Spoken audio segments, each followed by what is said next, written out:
क्या आपको पता है वृंदावन का वो स्थान जहाँ राधा कृष्ण जी की शादी हुई थी? हाँ, यह है वृंदावन का भांडीर वन, जिसे हम गुप्त वृंदावन भी बोलते हैं। और ये एक ऐसा मंदिर है जहाँ पर श्री कृष्ण जी राधा रानी की मांग भरते हुए नजर आ रहे हैं। वृंदावन से भांडीर वन लगभग 20 किलोमीटर की दूरी पर है। यहाँ पहुँचना बहुत ही आसान है। आप गूगल मैप की हेल्प से सीधा यहाँ आ सकते हैं।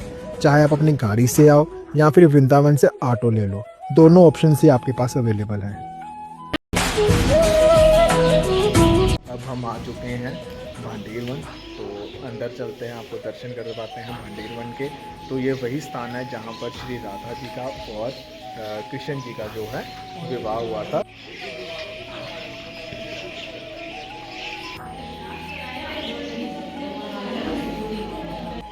जब भगवान गाय चराने के लिए आते थे तो कंस उनको मारने के लिए नए नए राक्षस भेजता। कंस ने एक राक्षस भेजा था, बक्सासुर, जो कंस का चचेरा भाई था। वह आया गाय के बछड़े के रूप में और जाकर भगवान की गाय हुई। भगवान ने देखा ये तो कोई राक्षस है, तो भगवान ने उसका वध कर दिया। तो ग्वालवाल कहने लगे, कन्हैया, तूने गाय के बछड़े की हत्या कर दी, तू गौ हत्यारा हो गया, तुझे सभी तीर्थों का स्नान करना होगा। तो ठाकुर जी ने सभी तीर्थों को यहीं पर बुलाया। बाहर एक कुआं है सामने, उसे अपनी बंसी से प्रकट किया, उसमें विराजमान हुए। तो सभी तीर्थों ने अपना रूप धर के भगवान को स्नान कराया। जब भगवान की स्तुति हुई थी तो इस कुएं में सभी तीर्थों का जल, जब कभी भी सोमवती अमावस्या होती है तो उस दिन इस कुएं का जल सफेद हो जाता है। जिन माता बहनों की संतान नहीं होती हो, गर्भ खंडित हो जाते हों, तो वो यहाँ आके इस कुएं पे स्नान करें। इस मंदिर में मनोकामना बोले तो उन्हें संतान की प्राप्ति होती है। दूसरी लीला है राधा कृष्ण के विवाह की, जो बहुत से भक्तों को नहीं पता कि राधा कृष्ण की शादी हुई है। पता इसलिए नहीं है क्योंकि ज्यादातर भक्त भागवत सुनते हैं और भागवत में इसके बारे में कोई जानकारी नहीं आती, क्योंकि भागवत में राधा रानी का नाम नहीं आता।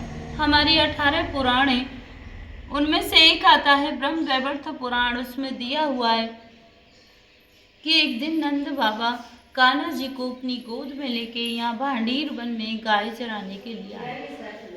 गाय चराते चराते अचानक से मौसम खराब होने लगा, आंधी तूफान आने लगा, जोर जोर से बारिश होने लगी।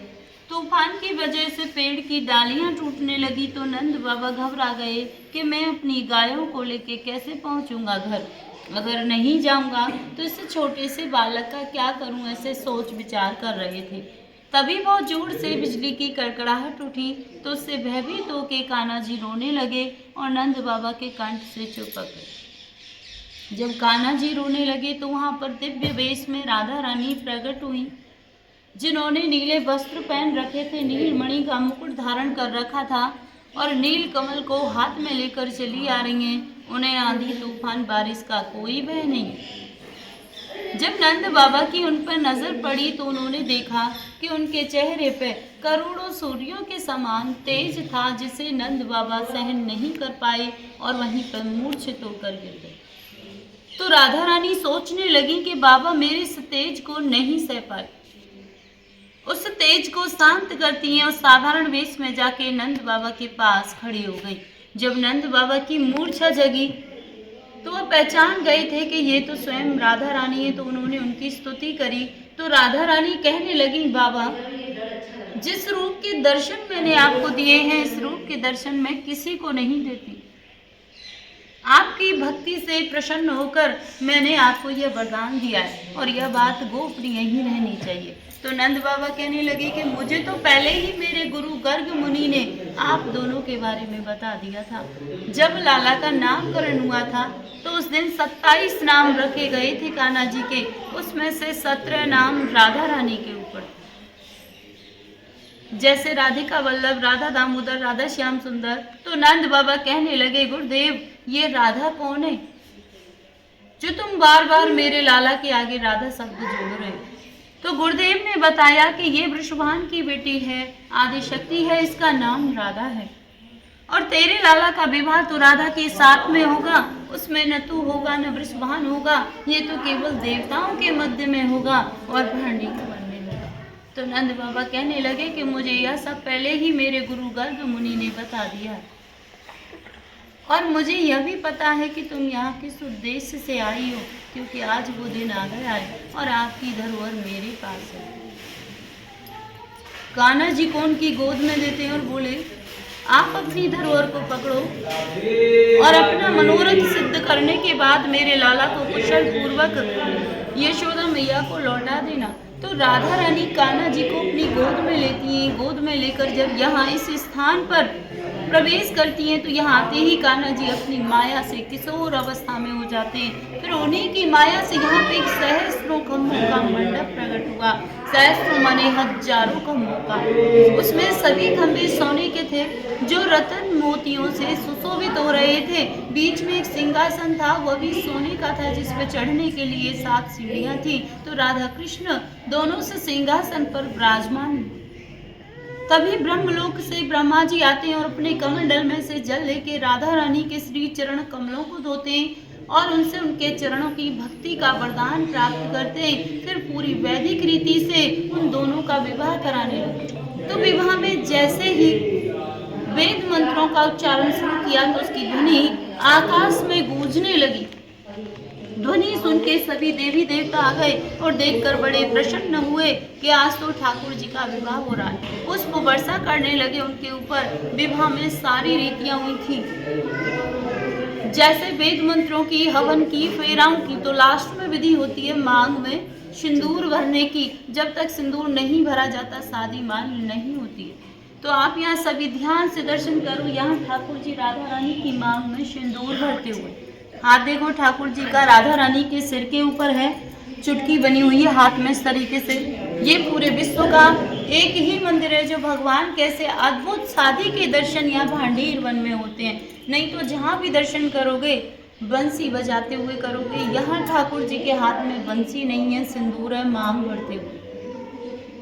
सिंदूर भरने के बाद में जैसे ही विवाह संपन्न हो गया तो जो ब्रह्मा जी थे वो अपने ब्रह्मलोक को चले गए, जो देवी देवता थे वो अपने देवलोक को चले गए। जो उनकी माया से यहाँ मंडप प्रकट हुआ था वो भी यहाँ से अलोप हो गया। राधा कृष्ण दोनों अकेले रह गए।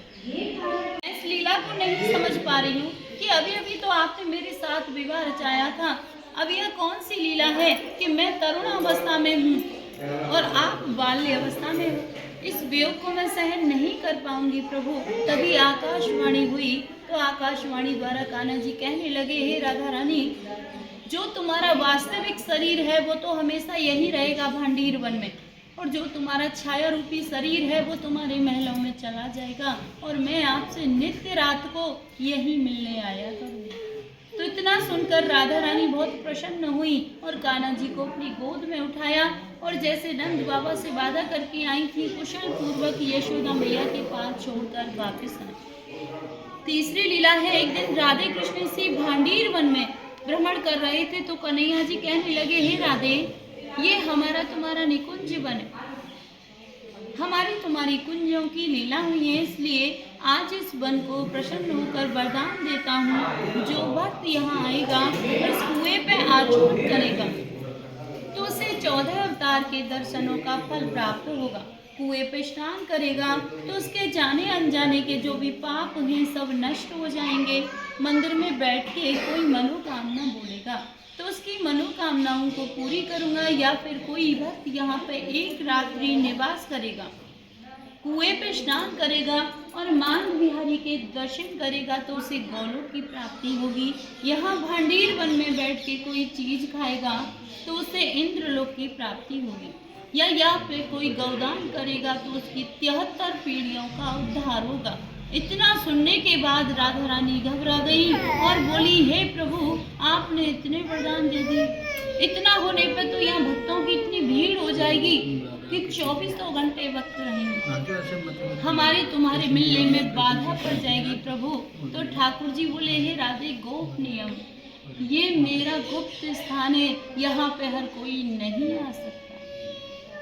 जिसके ऊपर मेरी विशेष कृपा होगी वही भक्त यहाँ पर आ सकता है, अन्यथा हर किसी को मैं यहाँ आने नहीं दूंगा। तो जब जिन भक्तों के ऊपर ठाकुर जी की विशेष कृपा होती है वही भक्त यहाँ तक पहुँच पाते हैं। बोले राधे राधे राधे। ये आप दर्शन कर सकते हैं यहाँ पर जो ब्रह्मा जी हैं वो राधा जी और कृष्ण जी का विवाह करवा रहे हैं।